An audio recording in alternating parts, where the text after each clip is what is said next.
They know not to hit me. Yeah, they better. Yeah. Abby Tedros here at the WBTV News will. Now desk, following some breaking news from the overnight hours out of Hickory. Right now, we are tracking the latest on the wooden arches of the City Walk pedestrian bridge out of Hickory collapsing overnight. This happened around midnight, and our Sharon Hayes has been out at the scene following this story for us since the 5 o'clock hour. Sharon, glad to have you here walking us through what you're seeing on the ground. So I can see that there are crews behind you. Could you paint an image for us of what you're seeing right now?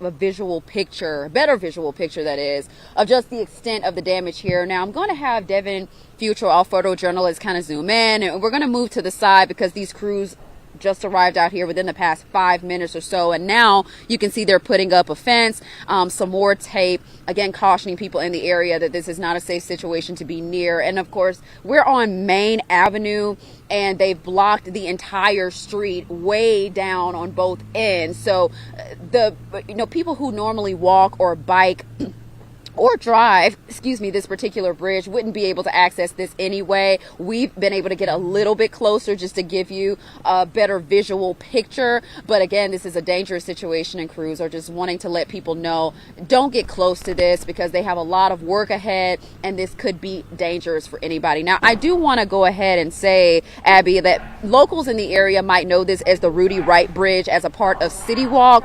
It's between Lenore Ryan University and downtown Hickory, and it's that bridge that goes over Highway 127. Doesn't appear to be impacting 127 from what we could see after we kind of walked a little ways down to check out the situation. But obviously, Main Avenue this morning is completely inaccessible to the walkers and the bikers, and then also any drivers. So again, we're showing you the Rudy Wright Bridge here. Those wooden arches collapsed over it. Is also Main Avenue, and you will not be able to access this morning. And crews are telling people to avoid the area while they work and while they begin to rectify this damage. Abby? All right, Sharon, I want to ask you about whether or not you have been able to see people. I know it's still early in the morning, but see people walking by, getting their insight as far as something like this happening. Absolutely. Well, not so much now, because as more crews have arrived out here, they've blocked off Main Avenue here even further. So now there's definitely a wide berth between this scene and people who may normally take this road in the mornings, whether they're doing their morning exercise or traveling to their work destination and so forth. What I will say is that around 5 o'clock this morning, between 5 and 6, there were still a few people who were doing that early morning jog and biking. They stopped and then saw the scene and were astonished. A lot of people expressed a lot of sadness and shock at what they were seeing, and a lot of them told me that they cross this every day. This is something that is a part of their routine, and it was very sad to see. So it apparently appears to be a very popular bridge in this area that people use.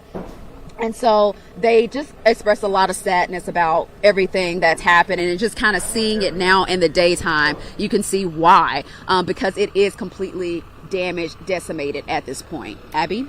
All right, Sharon, let's talk about some of that context that you were able to share with us this morning as far as this bridge, multi-million-dollar project, and it's new. The arches were built in the last year. They were raised in the last year. So walk me through some of those details, because we read in a report from Hickory back in 2021, in March, they raised the first arch. Again, multi-million-dollar project, not something that you would expect for something that was raised so recently. Absolutely. As you said, I mean, these are 60 feet tall arches that span about 178 feet. Okay, the crews are asking us to move a little bit back now, so we're just going to back up just a little bit so that we can continue letting them do their work.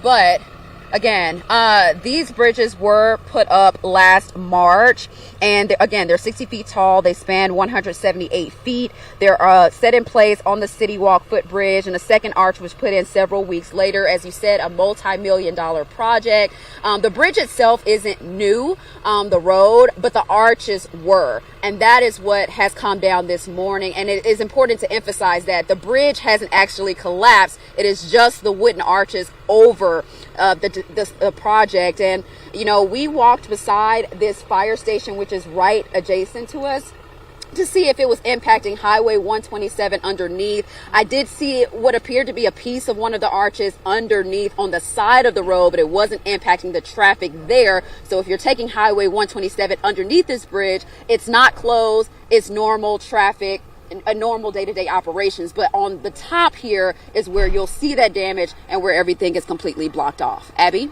All right, Sharon. So I do want to point out that, we did have that first alert for the overnight hours. So those gusty showers moving through our area. It's still unclear if weather played a role in all of this, but I do want to ask you about what the conditions were like when you first responded around 4:45 this morning. Certainly was a little bit drizzly. There was a little bit of a drizzle when I first arrived, but for the most part, it's been dry since we've been out here.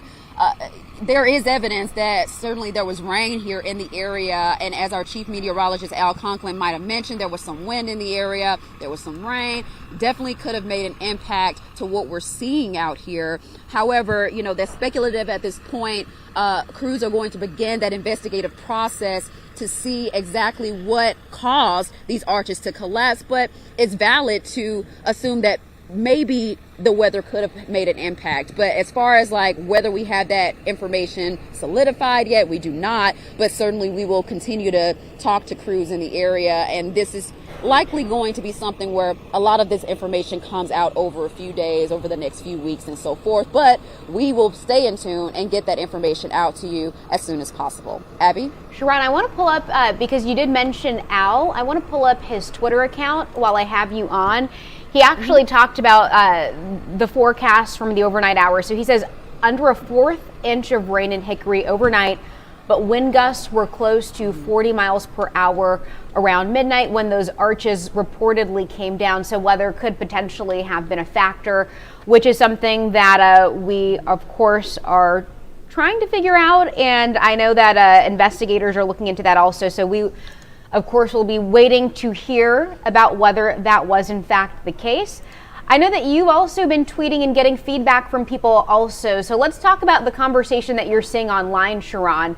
I want to pull up your Twitter account because you had some good pictures from the overnight hour. So let me go ahead and pull that up here. And I can see a number of pictures. This one stood out to me where you have this picture of the bridge collapse, and you could see just how dramatic that looks. This was once a drivable bridge, of course not this morning because of those arches are collapsing in the middle of the roadway. So what is the conversation that you're seeing online from people?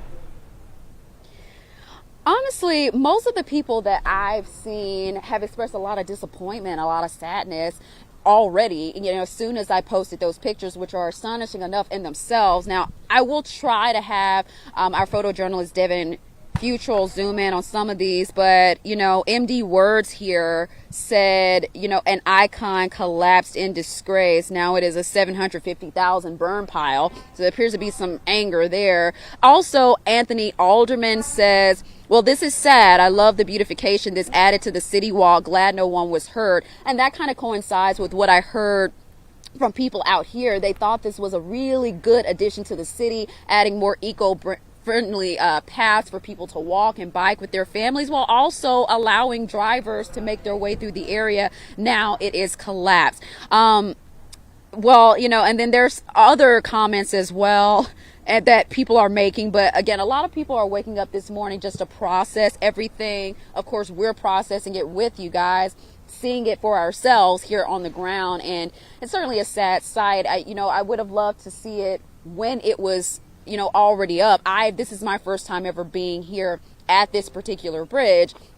Saying it now isn't astonishing, but I'm sure the people in the area, as they've told me, they know what it looked like before. So to them, it's very, very disappointing. And it's kind of like, okay, well, what's next? What's going to happen now? And that is something that we're going to have to determine over the next few days, weeks, and possibly months. Abby? All right, Sharon, thank you. While we have you on the air, I know that you do have to get going, but just want to take another look while we have your live picture up of that bridge collapse. You could see since the overnight hours when we first responded to that scene, crews have already put up that fence as they get work underway. That red tape is up also. It says danger, do not enter.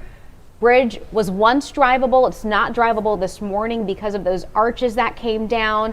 A multi-million-dollar project. Those two new arches raised in spring of 2021 cost about $752,000, and you can see that it is no longer up. Those arches that were raised in 2021 are now down this morning. Crews are hard at work responding to this, and that is what we know this morning. Sharon, thank you so much for joining me at the News Now desk. I know you got some work to get done.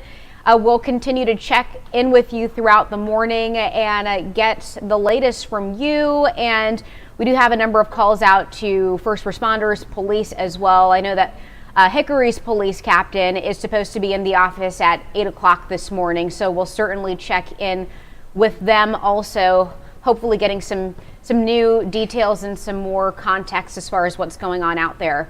Sharon, thanks. Absolutely. Thank you.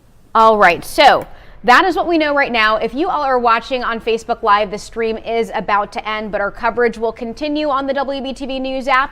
We'll get a check of top stories and details on that first alert that we had Thursday going into Friday morning.